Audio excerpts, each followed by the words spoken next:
So, welcome everyone. I'm Dr. Adam Briner. I'm here tonight with Tapley Holland, the inventor of TruDOSE, as well as Greer McInnes, our one of our TruDosers out there and autism expert, because we're going to talk a little bit about what we're seeing with a lot of these cases, whether it be autism, PANS, PANDA, and other cases too, like Lyme. But we're going to focus a little bit more on autism tonight because we got some great new data that's come in. And Tapley, tell us, because people are wanting to know what's going to happen with my kid, when, and what am I going to see, what am I going to expect. So I know you're getting a lot of those questions, and we finally have some more concrete answers. Yeah. And what I thought I could do is share some of the slides that we just presented at Documenting Hope. And I think that's probably the best place to pick up. Let me share my screen. Okay, can you see this? Yes. Yes. So this goes right into the autism and PANS and PANDAS data. And you can see what this data is showing is this is from a single site from one of our sites down in the southeast.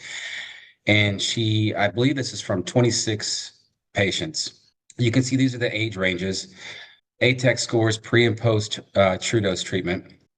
And what you can see here is a percentage improvement and I'll probably go back and I'll show the ATEC scores. Let me do that. Let me do this real quick.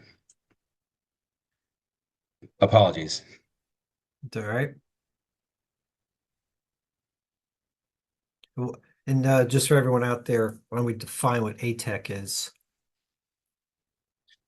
So the ATEC is the Autism Treatment Evaluation Checklist. Greer, I mean, I mean, this is a pretty much a standardized tool that's used across the board. It's a validated measurement tool. It's designed to measure the treatment efficacy or the effectiveness of individual treatments in the realm of autism. So it measures a number of domains: speech and language, communication, sociability, sensory, cognitive awareness, and then health and physical behavior. One of the things that we collected, this is half of the patients that I'm going to show you of this set.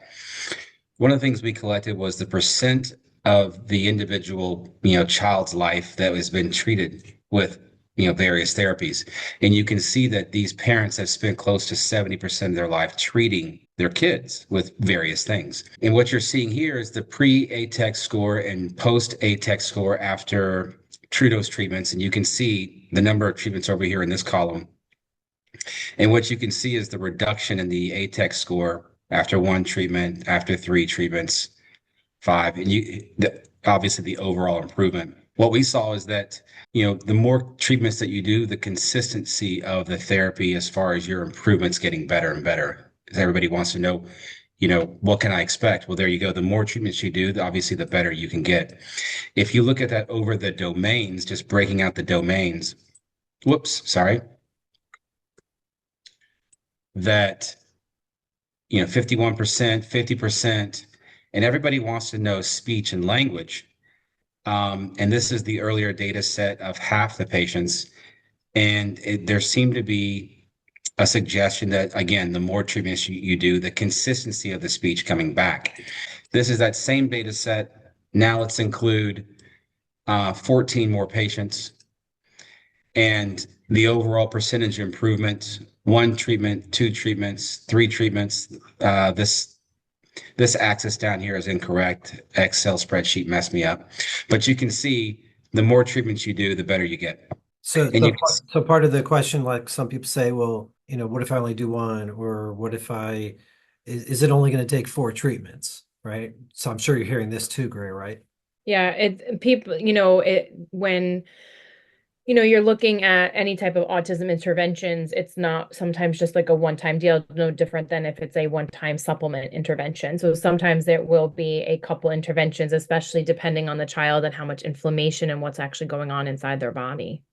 which is I think is important because I'm seeing a lot in the Facebook groups that, if what we've seen is if it's purely autism, you definitely see this curve right here, where it's just, and this is consistent with neurological injury, period, like stroke, TBI, things that I would call it in the acute category.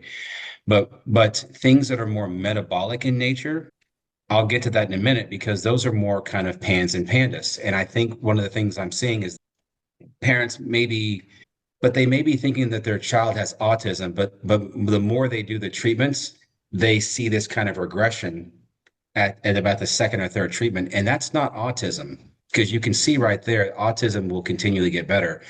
Whereas if you have infectious load, that's more PANS and PANDAS. And that's just more of an education thing that needs to happen between the provider and the parent. And definitely when it comes to us, which is why I want to show you here in a minute what we see with PANS and PANDAS. Which is Um, very true with just interventions and supplements. When I'm treating children who we think have autism and we start supplements, a lot of times they do regress. And that's when we kind of know they have PANS and PANDAS. So I definitely can see that relation between just supplement use in the body and inflammation and things like that. so it's not just it's so it's more than just autism, right? And I think that's the thing, is that there's more work that needs to be done Right. with. There could be a lot of people, unfortunately, very sick, and they have multiple levels and layers of things going on. So, like, I know we're seeing this also with a lot of the Lyme patients, and that would fall in the PANS and PANDAS category as well. Is that they hit a certain treatment, maybe with TruDOSE or other things. It's like now it's like you're peeling off the layers, and you're getting that. Um, it's like the beehive. You hit the nest. Mm. Things are starting to come out. Yep. So you're seeing that. I think part of it.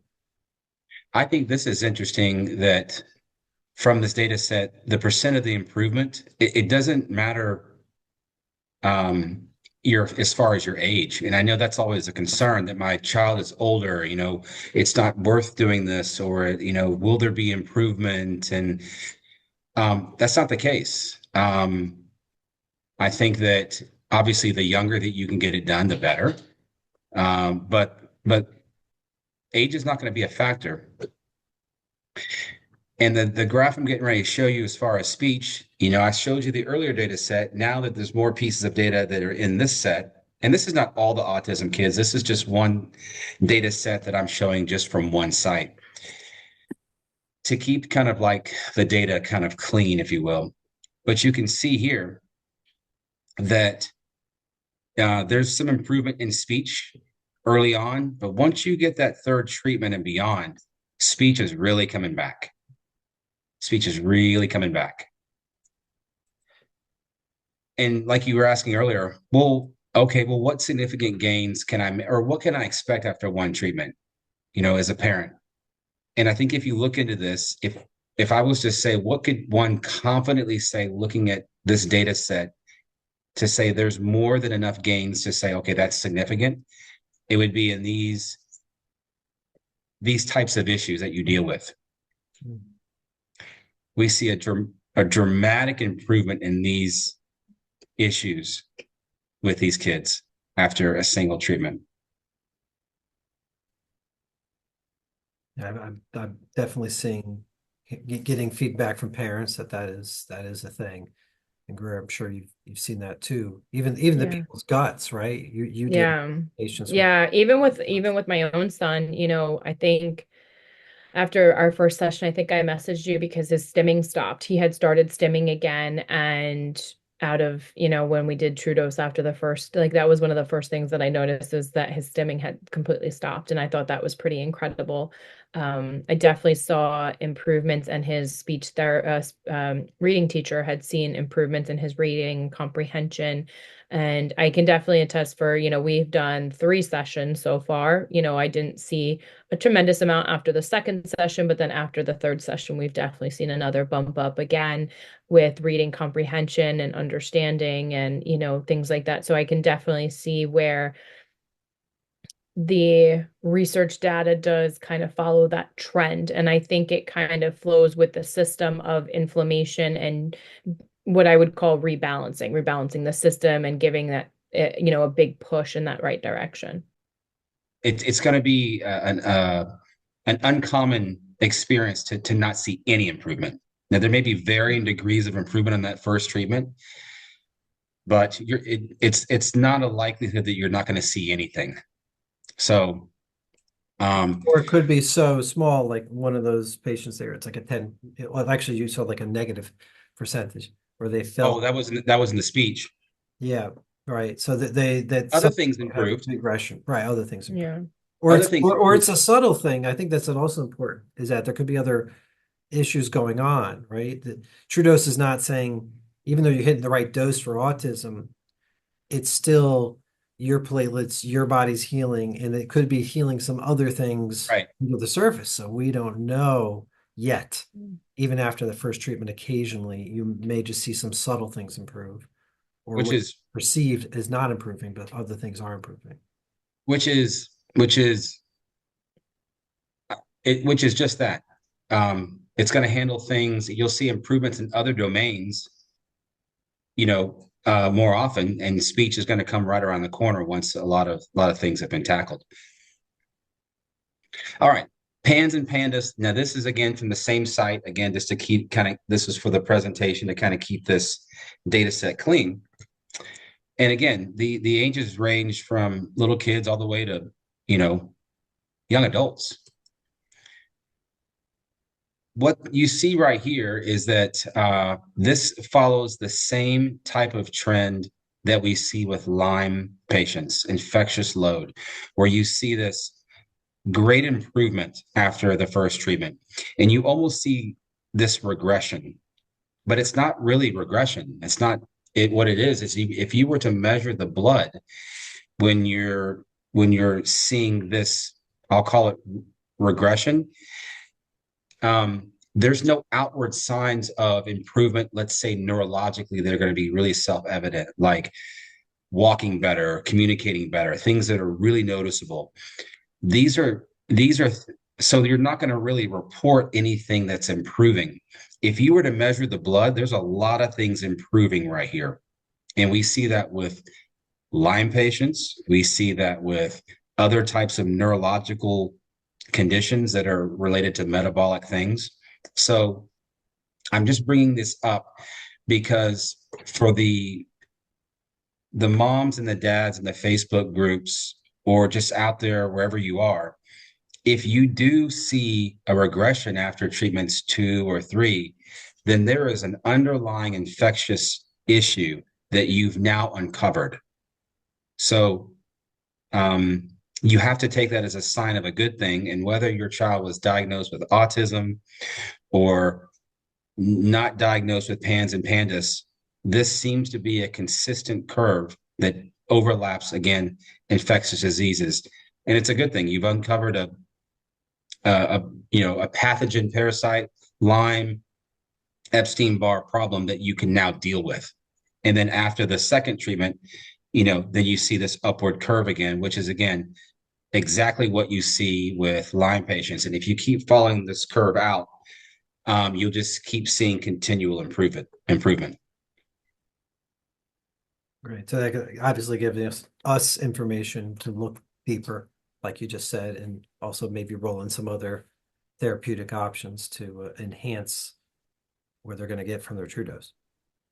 Yeah, like what's the response? You typically see like second or third treatment, you might see the emotional part of PANS PANDAS just really spike. And to the informed provider, this is a good sign that you've now gotten to the root of things that are hiding in the body, that are taking residence in the body. But to the uninformed parent that might just think that their problem is purely neurological, this looks like a bad thing. And it's not a bad thing. It's actually a good thing. You've actually stirred up something that did not want to be disturbed. And now this is the time to typically glutathione, typically things like ivermectin,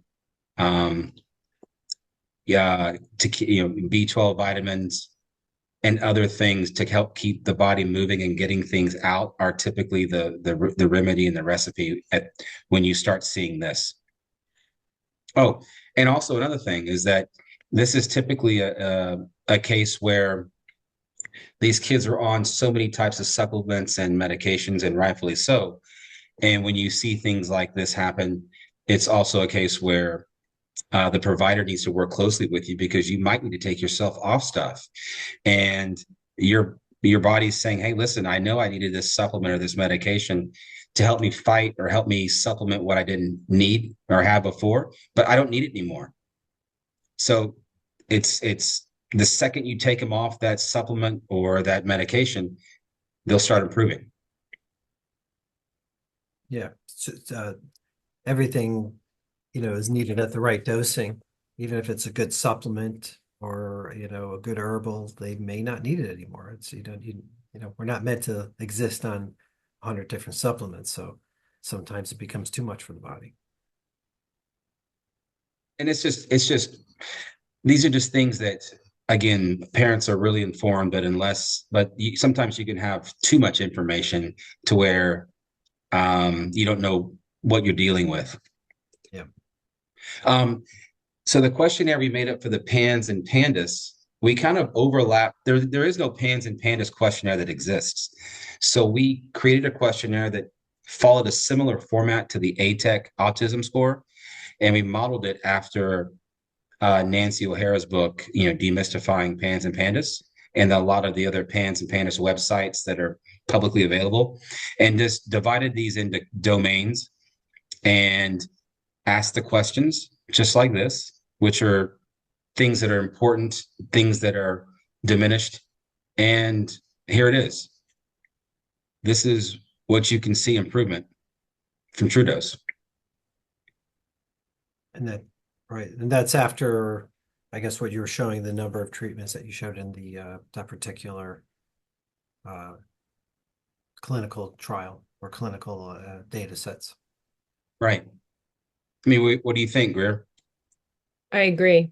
I mean, I've seen with PANS and PANDAS, it is so hard clinically to diagnose or understand which kiddo has PANS and PANDAS. And like I said, typically when I start working with a family, as soon as I start working on their gut and I start adding some supplements, they spiral. And that's when I know that we're dealing with other co-infections or comorbidities that is so outside the autism realm. And with a lot of those, particular, behaviors, cognitive, social, sensory, neurological, sleep issues. I mean, this is like a PANS PANDAS, like, perfect, squared box of symptoms. So even seeing any type of improvement in this area for PANS and PANDAS is huge because it's still something that is not entirely recognized. And most people don't even know that their kids have it unless it's, something so severe. So we have that severity range where, if a kid does get diagnosed with PANS and PANDAS, they're usually at the most severe end of it. And we know that, and they're able to get the help and treatment that they need. But then we have the subgroup of children who don't have those in your face symptoms where we would think that they're PANS and PANDAS. And once we kind of uncover some of these things, because not every kid is going to have those behavior and emotional issues. They're not going to be suicidal. They're not going to be self-injurious. They're not going to have a lot of those symptoms where we would kind of say, oh, I think this is PANS and PANDAS. A lot of them are very well hidden, to be honest, in the autism world. And until we uncover it, it's kind of like an open game for trying to figure it out. Let me see if I can go back to it. I want to skip ahead to this real quick. Why journaling as a parent, why journaling is important is because the journaling is going to be the context clues, whether your child has autism or PANS and PANDAS, to give the provider. Again, if you see improvements, if you see regression in anything, especially with this treatment, what supplements do I need to take them off of? What supplements do I put them on? There's no way that you will remember these things, but if you're journaling, you will.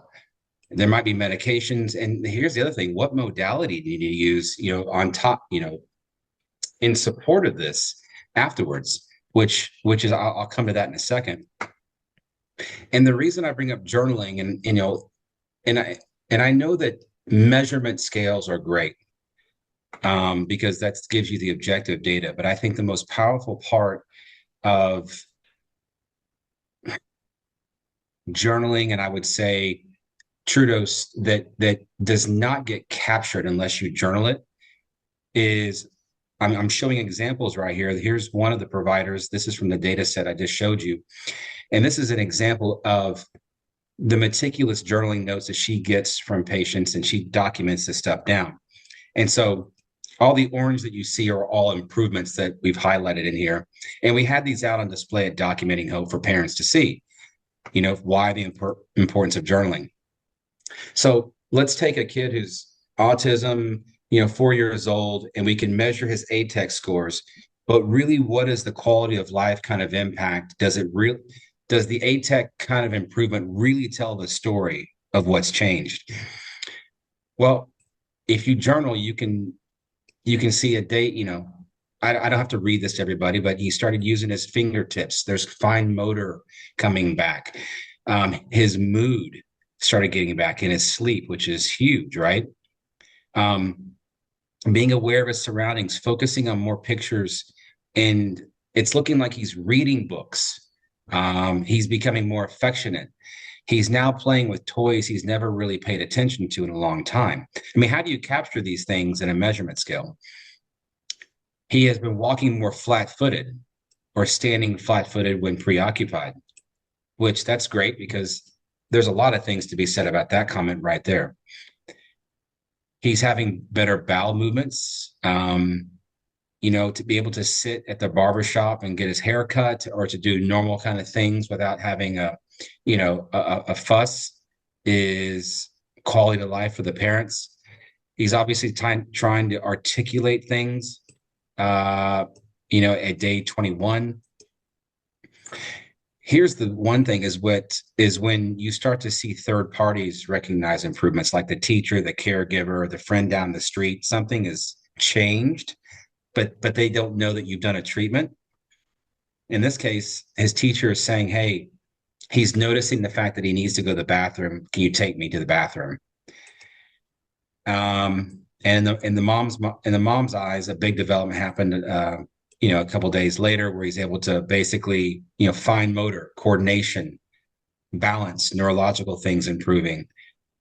And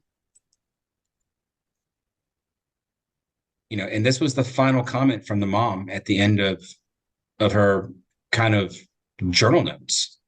He's had more development improvements in the past 40 days than he has in 2 years of therapy. But you would have seen any of that had you not been journaling. You just wouldn't have. You wouldn't have captured this. I also think that, when you're with somebody all the time, you may just forget, like, oh yeah, I didn't have that. Or because sometimes you start asking, a parent or the patient, like, well, what have you noticed? Well, not much. And then I'm like, okay, well, was there anything? How about with interactions? Oh, well, yeah. And all of a sudden it starts pouring out, right? They all have all this information that there really was like pretty big improvements. But at the beginning, they may forget. That's why the journaling is super important. So I really would suggest everyone do exactly what you're showing there, because you may forget those little things like, oh, they didn't do the toe walking, today. I mean, there's a lot to be said about that comment right there. Yeah.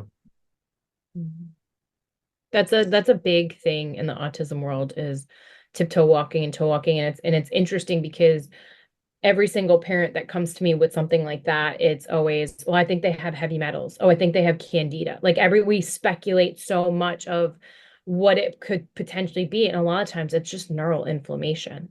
It's just, sensory seeking behavior. It has nothing to do with heavy metals, or it has nothing to do with candida, because a lot of them, will test negative with a lot of those things. And a lot of it has to do with neural inflammation, sensory seeking, which is they're hyperactive, and they're, getting that input because they can't sit down, and it feeds that intake that they desperately need. So it's very interesting to see, once you start decreasing that neural inflammation. We know kids with autism, 80 to 90% have inflammation, oxidative stress. So once you start removing that inflammation, oxidative stress, you start to see that these behaviors just disappear. It dawned on me when we were treating some adults. These are normal adults who had been shot, injured, okay, post-COVID. And they had developed, one particularly had started toe walking. She was actually using a walker. She'd gone from playing tennis 5 to 6 days a week to she couldn't articulate words. It was labored. It took her. It was so severe, but she was toe walking. And after the treatment, I would say within a few minutes, and we've seen this with cerebral palsy, we've seen this with anoxic brain injury, we've seen this with drug overdose induced brain injury. Uh, the spastic kind of crunched up or toe walking. In very many of these cases, they will start to relax immediately. The heels go on the ground or the arms unfold.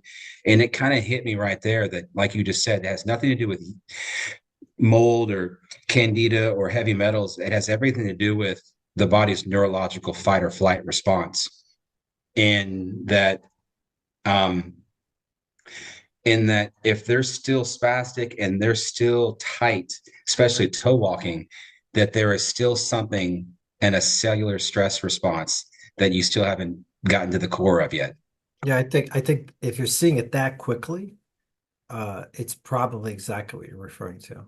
It's got to be that, so like you said, that cellular stress response. Even the inflammatory response is going to start going down, but it's not going to completely turn off in minutes. We have, again, the shot injury, CP, Yeah. the So the this like a CP, right? Cerebral palsy. Someone is born with that, or they have the anoxic or low oxygen injury before or at the time of birth. And you can have somebody, I think Tapley, I think we there was somebody, right? We were with at a conference once who it was in his 20s, who within what, an hour or less had started that spasticity let up.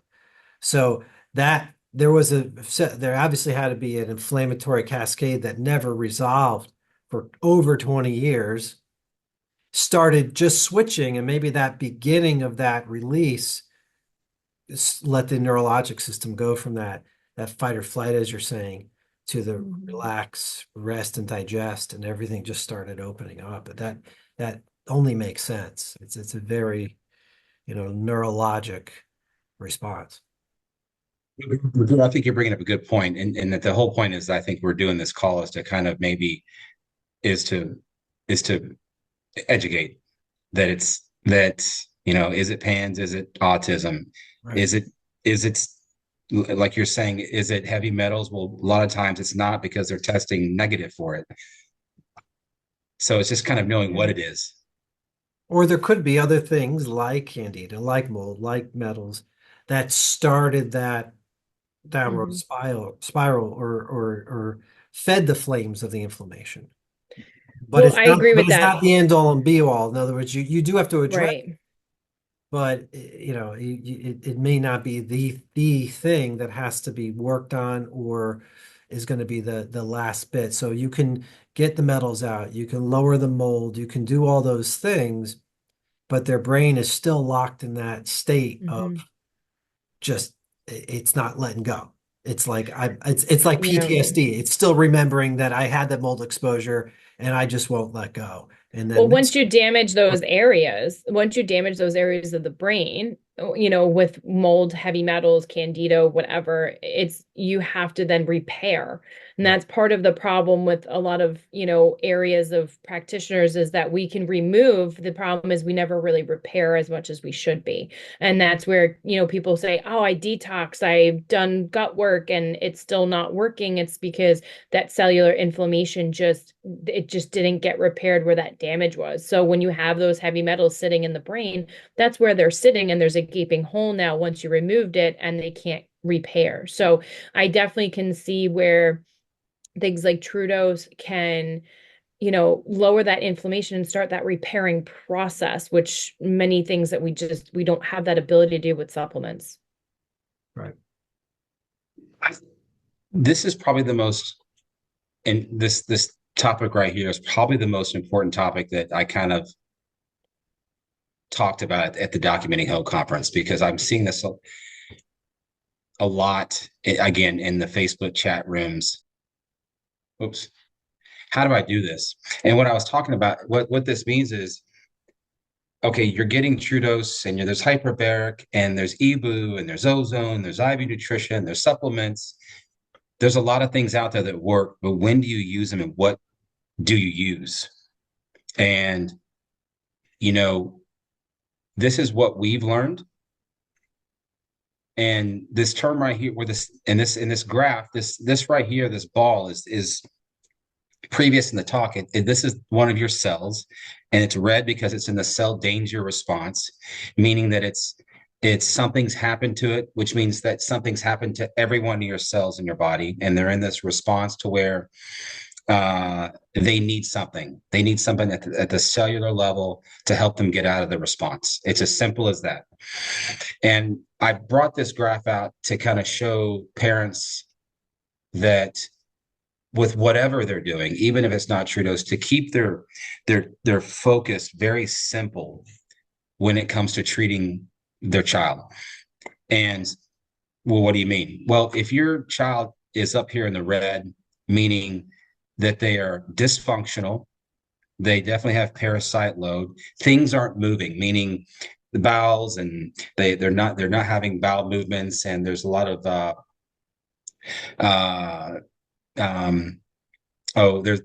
there's a lot of things that they can't detox, if you will.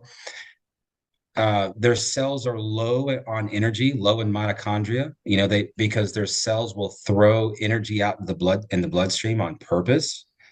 The cells will throw oxygen out. Sorry, the cells will down regulate oxygen consumption on purpose.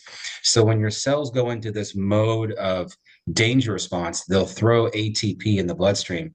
They'll down regulate oxygen as a defense mechanism because they don't know if it's a virus, is it a broken bone, is it emotional trauma. They just know to go in this danger response mode. Because if, again, it's something to consider. If the cells purposely throw energy in the bloodstream, it's because if a virus wants to take over that cell, think about it. It's not going to really live that very long. That's kind of a cool mechanism that our body does. But it's one thing to consider because we know that your cells don't have energy, but should you be giving your cells energy at that time point if your body's not moving things, if you haven't cleaned out parasite load? So over here on the side is, well, what types of treatment modalities should I do? Keep it focused. And when you're in this mode, you want to use treatment modalities kind of pre-TruDOSE, post-TruDOSE that follow this mantra: things that kill things and things that help move the body, get stuff out of the body. You don't want to use stimulating therapies like just yet, like laser treatments, any types of brain stimulation treatments. Even hyperbaric too much will be a stimulating treatment. Hyperbaric's great if you use it while you're in this state. We know this from mold patients, Lyme patients. It's too hard on the body. And avoid the need to stack treatments. So your treatment regimen, definitely prepping the body cannot go understated, right? Prepping, and then TruDOSE, and then week one, kill, modalities that kill, like ivermectin, ozone if they can take it, other types of herbs.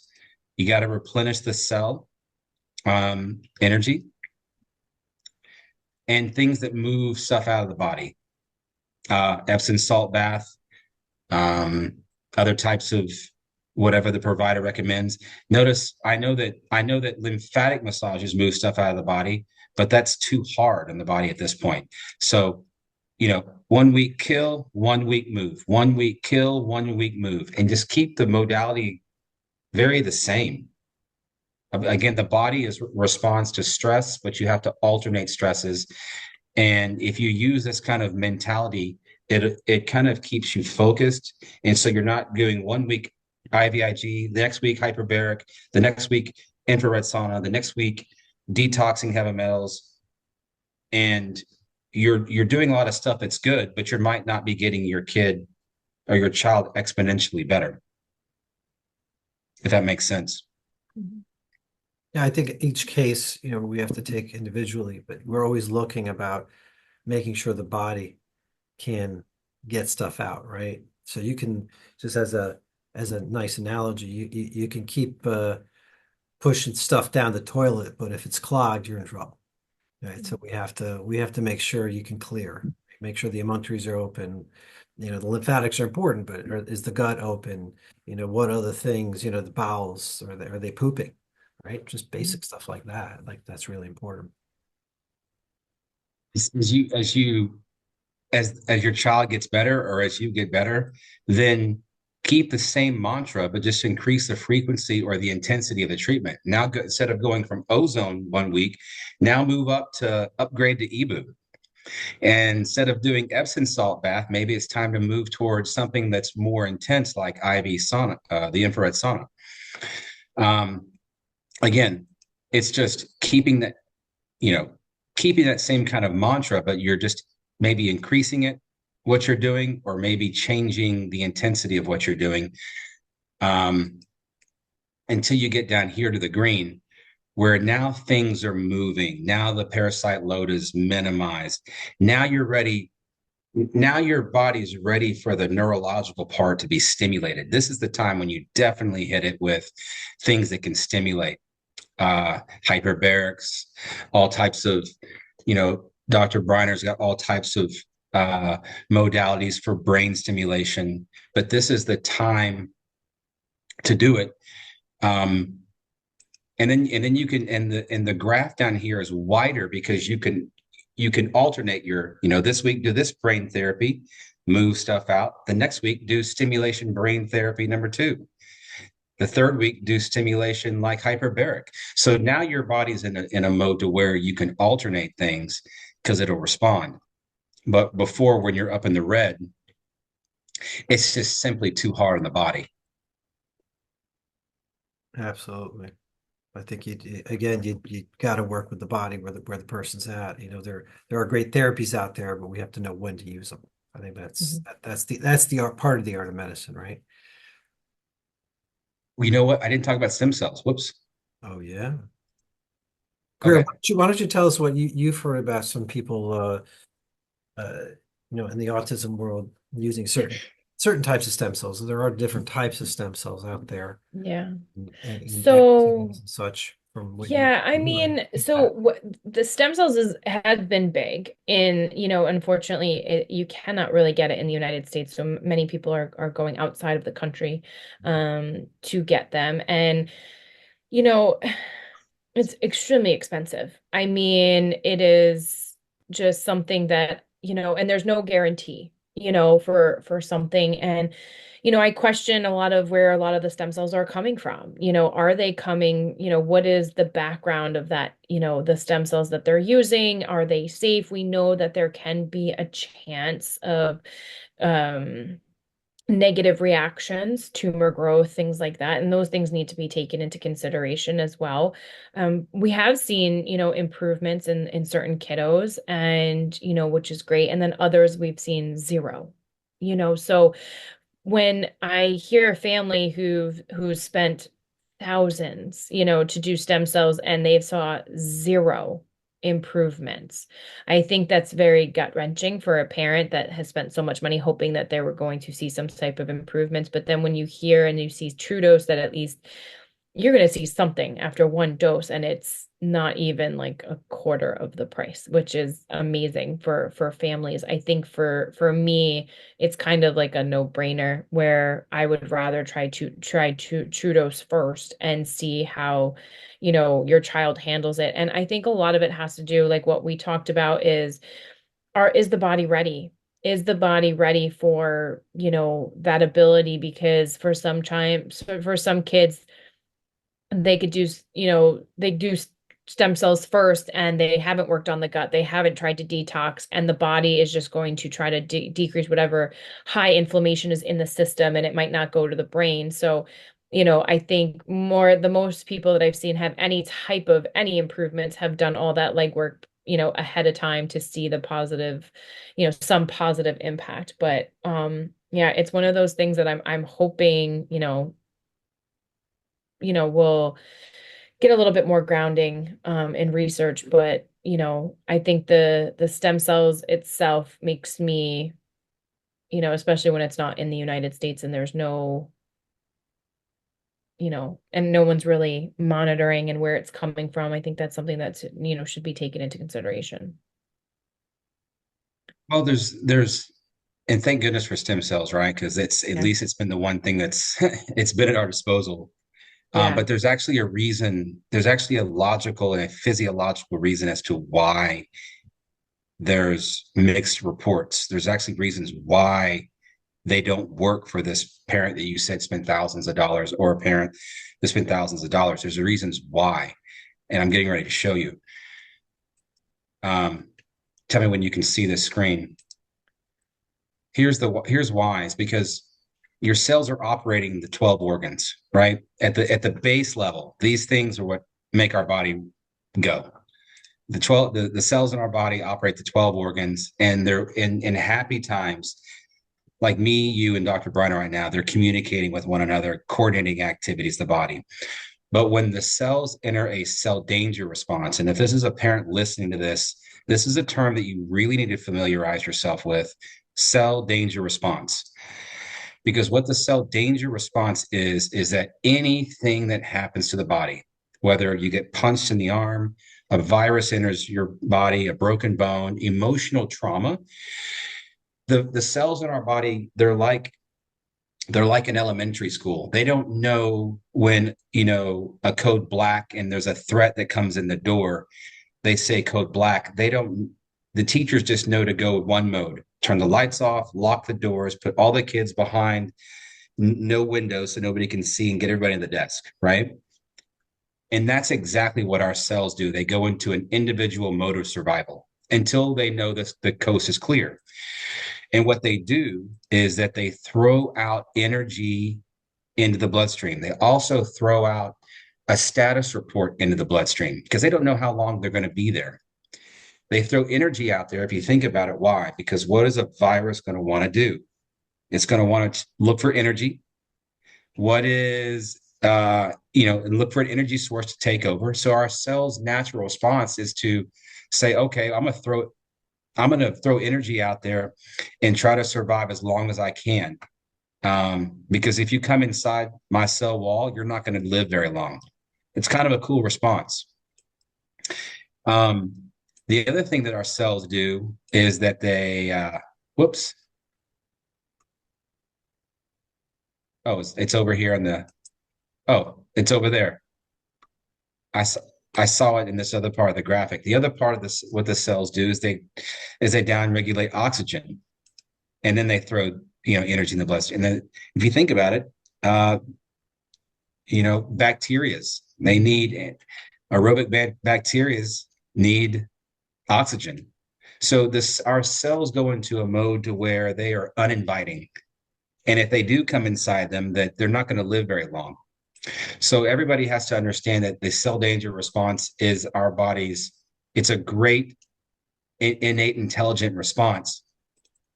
But the point is that nothing in the body is communicating. There's no cells communicating. They've closed down the cell wall and they're only thinking about themselves. So if you flash forward down to, say, stem cells right here, which is a graph that you've seen many times, this is how our body repairs itself, right? This is where stem cells come into play right here. And so the problem is most of us get stuck.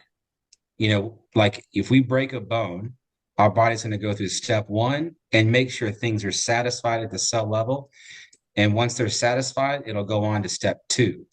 Then we go to step two, and then it'll make sure things are satisfied and go to step three. Most of us get stuck right here at this inflammation stage, and we get stuck into a feedback loop of this inflammation right here that we can't turn off. And the same thing with our immune system right here that we can't turn off. So at the end of the repair cycle is when stem cells are called into the game. So you got to think about it. Do we want to put stem cells into a body when we're stuck at earlier stage of the process? And do we want to put stem cells into a body that no cells are communicating with one another. Because when cells are introduced into the body from an outside source, they're coming in to say, hey, what's the situation? Get me up to speed, educate me on what I'm supposed to do so I can help, perform for the greater good of the body. But if nobody's talking to them, then you've basically just introduced a bunch of cells that are sitting ducks on the pond for pathogens, viruses, etc., to overtake them. So that is a physiological, that is a factual response right there as to why you're going to get, and in cases where you see regression of stem cells, it's because you've just introduced the feeding ground for what these pathogens and viruses want to take over. Well, then why do some people respond? Maybe they're further down the line in the repair process. They're not stuck. Maybe they've reduced pathogen and parasite load. Maybe a lot of things.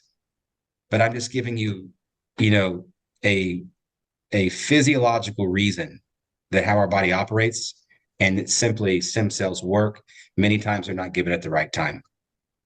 So if we're looking at it, just like you said, Greer, try TruDOSE first, because that's probably where you need.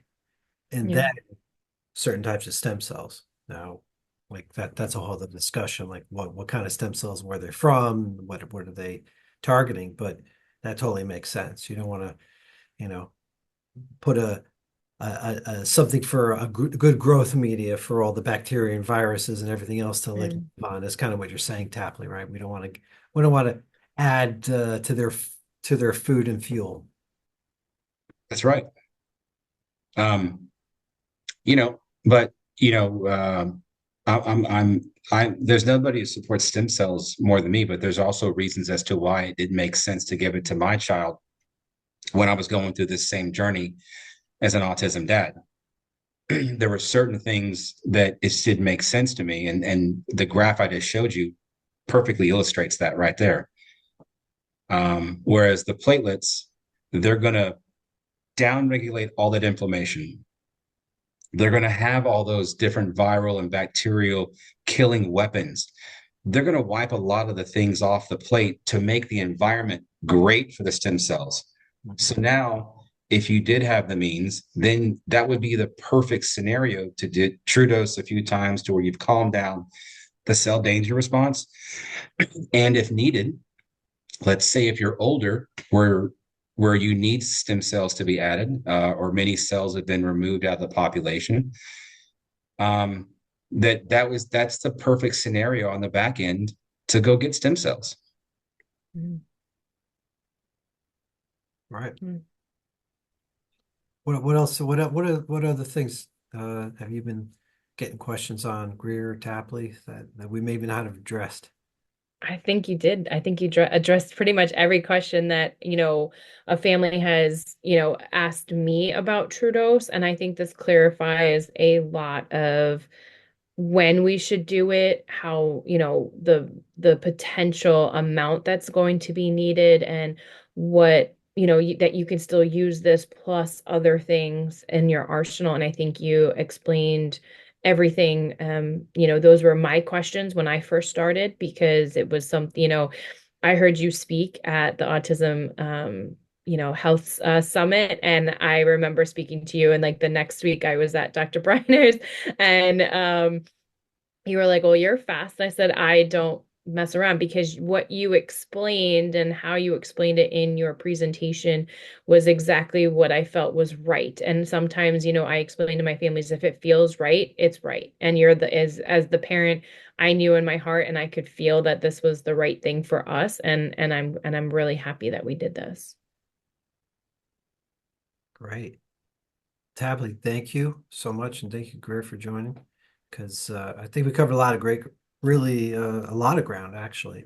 And some people are going to be like, what is TruDOSE? So they didn't listen to your first Well, person. now we have to like peel it. No, but I think these are great topics. I think these are great points that have just been the comments that I'm seeing now that TruDOSE is out there. These are things that uh, are educational points that I've been meaning to throw out there. So So parents, in this case, parents are armed with the information that they need to have. Is this everything you need, TruDOSE? No. Is prepping before the treatment critical? Yes. Is there a difference between PANDAS, and autism? And as far as outcome expectations, 100%. And here's the other thing, are there modalities that I shouldn't do? We've seen, yes. Is journaling important? 100%. Does your opinion matter as a parent? No question. You have to, and just know that healing your child, whether they're 7 or 27, is possible. The most committed are gonna win. But I think having this kind of information right here is just kind of, for me, I wish somebody would have told us this. To keep it simple. I know I got to beat this, but a lot of times you just got to take one problem at a time and just focus on that problem and then go to the next problem instead of trying to get all these great leaps with one treatment, whether it's TruDOSE or something else. One problem at a time. Keep your treatment plan focused, and try to keep just kind of tunnel vision as you're doing this. Right. So keeping the right philosophy. And I think, and what you covered today, while we were focusing on, autism and PANDAS, that this is going to hold true for pretty much every disease state, whether it's Lyme, anything else. I mean, a lot of these same principles in reasoning applies to it. So, and I think the dose response, what you showed in those graphs, it pretty much follows throughout all the things that TruDOSE seems to be helpful for. There is a pattern to it. And I think Tapley and I, just as one last thing that we discussed is a few weeks back, you and I, was this idea of timing. Can I do a TruDOSE like in like 3 weeks, or can I do it in 4 weeks, or what is it? And you've seen over time this sort of 8 to 12 week, generally time when you would give the TruDOSE, and that's when people seem to kind of need it. And there is a rhythm, there is a biological rhythm to the immune system. They work Yes. 7-day, 21-day, et cetera, cycles that it goes through. So maybe you wanted to just quickly just say something about that, because I think it's really important. I think people will better understand why you don't just get a TruDOSE every week. What you're talking about is this, the previous slide, I'm introducing the fact that this is a patient who, this patient right here, her blood data, I'm showing, this is a provider presentation. This patient was on hospice. And what I'm showing here is that her blood data changed within 10 days. Her hemoglobin went from 4.4 to 11.8. I mean, what do you think about that when you see that, Dr. Briner? It's pretty dramatic, right? So, and what I was trying to say is that there is a cellular recalibration going on, what you're talking about. And this is from Dr. Navio's work articulating the cell danger response. Their work was looking at how people and the blood data of people, not treating them, but just looking at measuring people with chronic disease and what is the common thread between everybody. And this holds true. What Dr. Briner was saying is that it takes about 3 to 4 days to introduce new patterns of gene expression to the cell, right? And about 3 weeks for this physiological pattern to reset to a new normal after a diet change, exercise, a new treatment, etc. And so what they're saying is that maybe it takes more time to fully commit to change. So that's why, we've seen blood data change so rapidly, very quickly after the treatment. It's because there is definitely a cellular recalibration and things at the cellular level being repaired. And Dr. Briner is bringing up the fact that, well, why does the 8 to 12 week mark in between treatments, why is that typically on average, the mark, especially for people with metabolic conditions? It's because if you keep on going further after that 3 week, 3 day period, they go on to say, 3 months, which is about that 8 to 12 week time period that we've been seeing, is the average time needed to demonstrate synaptic remodeling. With, in this case, he's talking about exercise, meditation, but with anything that you introduce to the body to try to heal it. And so a similar tempo might be needed to reboot or reset metabolism to a new normal after starting a new treatment for a chronic disease. So there you go. Right there, that at the cellular level, there are things that are being imprinted and being fixed. And it takes time for those kind of new changes to, implement on and imprinted on the cell level, for it to be changed at a higher level. And then from a metabolic organ functioning level, it's about 8 to 12 weeks. There you go. And that's what you're seeing. So that there's definitely a reason why we don't have people wait too long or do it too soon. There's like that Goldilocks spot in the 8 to 12 week range. All right. Hey, thanks so much, guys, for jumping on. We'll get this out to everybody so you can all learn to answer all these questions that everyone keeps having. So we'll do Thanks this. for jumping on, Greer. Absolutely. All right. Have a good night. Bye-bye.